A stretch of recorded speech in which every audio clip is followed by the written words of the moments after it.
Good day everyone to my beloved teachers and friends and viewers. So by the way, my name is Daniel J. D. Huli, and for today's video we will discuss and tackle about the IT trends, issue, and challenges of this year, which is 2022. So this video presentation is for academic purposes only. Without a further ado, let's start. So the first our topic is what we call the IT trends. So there are five that I gather IT trends. So first is the artificial intelligence or AI.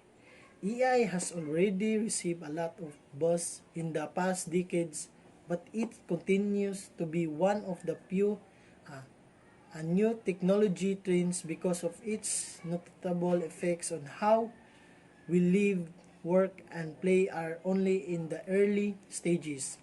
AI is already known for its superiority in image and speech recognition, navigation, apps, smartphone, and personal assistance, ride, steering, apps, and so much more.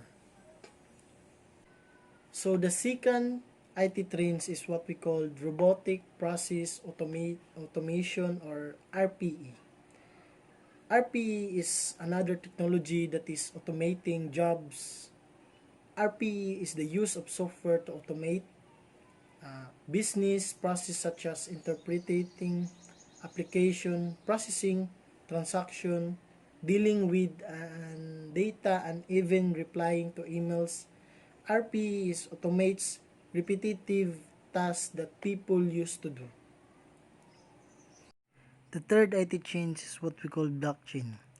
Although most people think of blockchain's technology in relation to cryptocurrency such as Bitcoin, blockchains offer security that is useful in many ways in the simplest of terms. Blockchains can be described as data you can only add to, not take away from, or change, hence the terms of chain. Because you're making in chains of data, not being able to change the previous block is what makes it so secure. In addition, blockchains are consensus driven, so no more entity can take control of the data. With blockchains, you don't need a trusted third party to oversee or validate transactions. The fourth IT trends is what we call Internet of Things or IoT. Another promising new technology trend is many things are now being built with Wi-Fi connectivity, meaning they can be connected to the internet and to each other. The Internet of Things is the future has already enabled devices, home appliances, car, and much more to be connected to and exchange data over the internet. As a consumer, we already know using benefiting from IoT. We can lock our doors remotely if we forgot to when we leave from work and preheat our ovens on our way home from work, all while tracking our fitness on our Fitbits. However, business also have much to gain now and in the near future. The IoT can be enable better safety, efficiency, and decision making for business as data is collected. The last IT trend is what we call cybersecurity. Cybersecurity might not seem like an emerging technology given has been around for a while, but is involving just another technology are. That is in part because threats are constantly new. The malveating hackers who are trying to illegally access data are not going to give up anytime soon, and they will continue to find ways to get through even the toughest security measures. It's also in part because new technology is being adapted to enhance security. As long as we have hackers, cybersecurity will remain a trending technology because it will constantly evolve to defend against those hackers. The next topic is issue related from our discussion. So First is war against drugs. The government drug war continued in 2019 with new cases appearing in the media daily.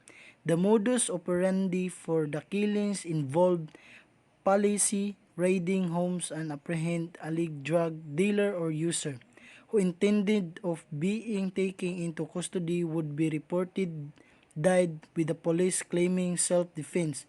Human Rights Watch has documented the police planting weapons near suspect bodies to justify their literal uses of force.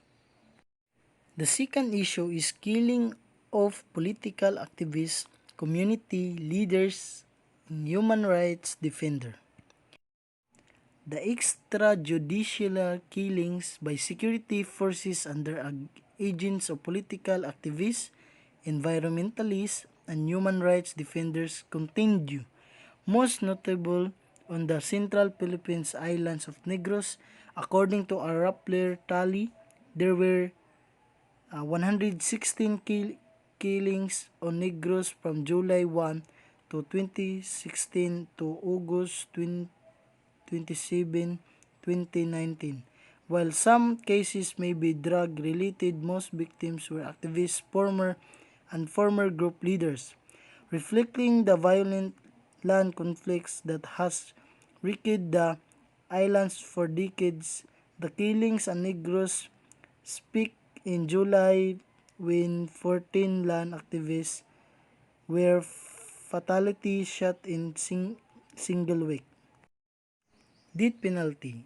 Allies of President Duterte in both houses of Congress pushed for the recomposition of the death penalty, especially for drug crimes. In September, Congress conducted hearings on numerous bills that seek to amend existing laws to include capital punishment. In the Senate, where previous death penalty bills have founded, Senator Manny Pacquiao led the campaign to resuscitate the measure with the help of newly elected senators who ran under the Duterte Party's banner.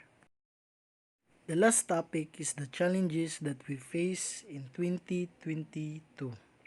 Poverty, lack of education, drug or substance abuse, vice, crime, and unemployment are among the many problems that continue to better them. Likewise, recent issue on the rising number of street children in urban centers, child abuse, forced labor, and pedophilia are quite alarming, aggravating the plight of the youth.